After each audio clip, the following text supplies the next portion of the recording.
Merry Friday evening, tubesteak.net. Is there any better day than part of the week than a Friday night when you know work is the furthest away that it will be until that Monday morning? I'll get on with it. The second last game of the season last night at home to the Tampa Bay Lightning. The Leafs looking to, I guess, put things together in the last couple games after a lot of weird nights, a lot of slow starts, a lot of subpar goaltending nights. Last night, though, was a step in the right direction, even though they lost 3-1. They were playing the team with the most points in the entire league last night, and you know what? It was about as close a game as you can get. Things started well. They had a good start, which is key to their continued kind of success and resurgence that they're going to need to get into that first round with the Bruins. About 5 minutes in, they got on the board first. Marner pounced on a turnover at their own blue line and then beat Vasilevsky through the legs to give them a 1-0 lead. That's the way the period ended. Things were looking good.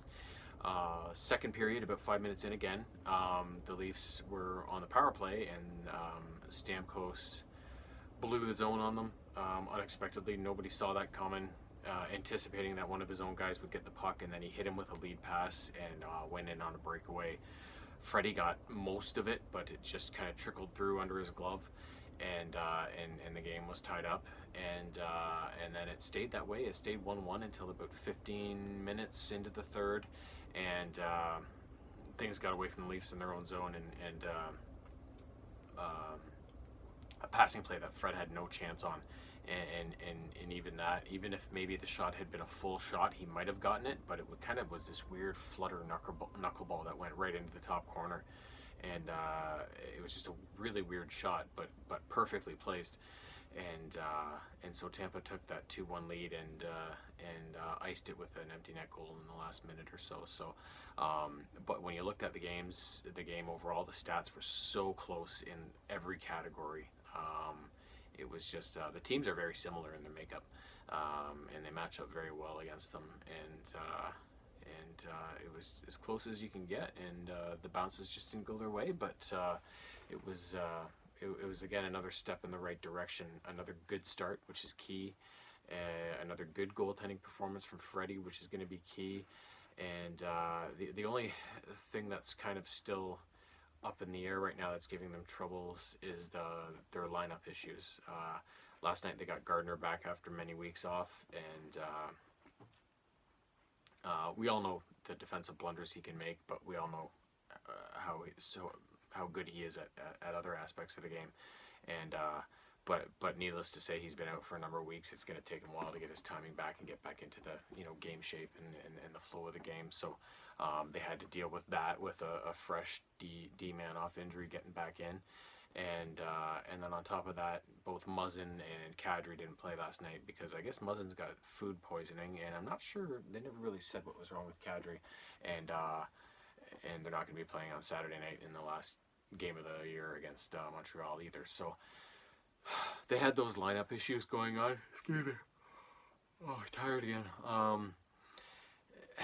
And so maybe if they'd had those two guys, who knows what might have happened, right? But either way, every team has their injuries. Every team has their lineup issues at this time of the year when they've played a full, almost 82 game season. So, but I was happy. I wasn't happy they lost last night, but I was happy that they at least showed up, put in the work, and the effort was there, and the performance was there too. They just didn't get the win.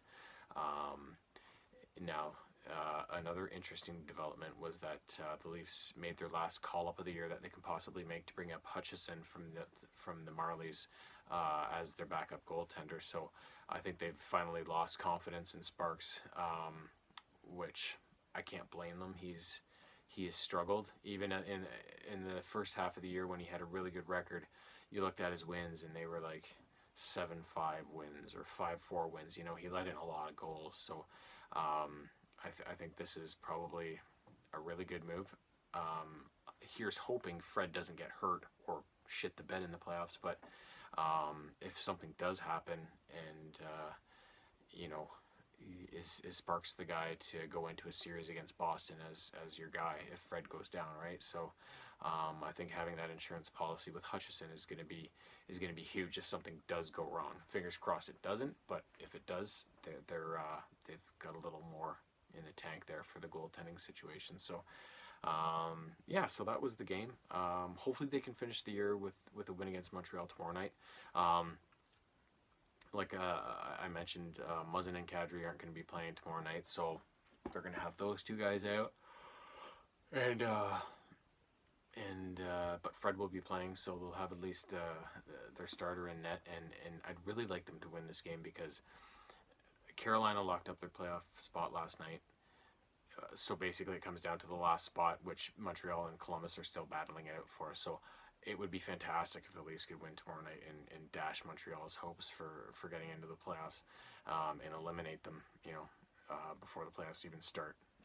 That would be almost like their first round playoff victory without even playing a round yet. So so that would be fun. But who knows? With Montreal's going to be playing hard because they're struggling to get in, and the Leafs will be minus a couple guys. I mean, they're still going to want to put in the effort and get a win and go end the regular season on a winning note. But you just never know in those games at the end of the year when guys are out of the lineup and they've already locked up playoff spots, and you got desperate teams that haven't. You never know how those games are going to go. It's always a crapshoot. So, but either way, the Leafs are in. They're playing Boston. They've got all their guys back now. I mean, Muzzin and Kadri will be back for the playoffs, even though they'll be out on Saturday night. But it's finally go time, and people aren't giving Toronto much of a chance against Boston. But I think they're playing possum a bit. I think they're not worrying about what's happening right now. I think they're just worried about getting their practices in, getting their games in, and sorting things out. So we'll see what happens soon enough, and we'll see you Sunday morning.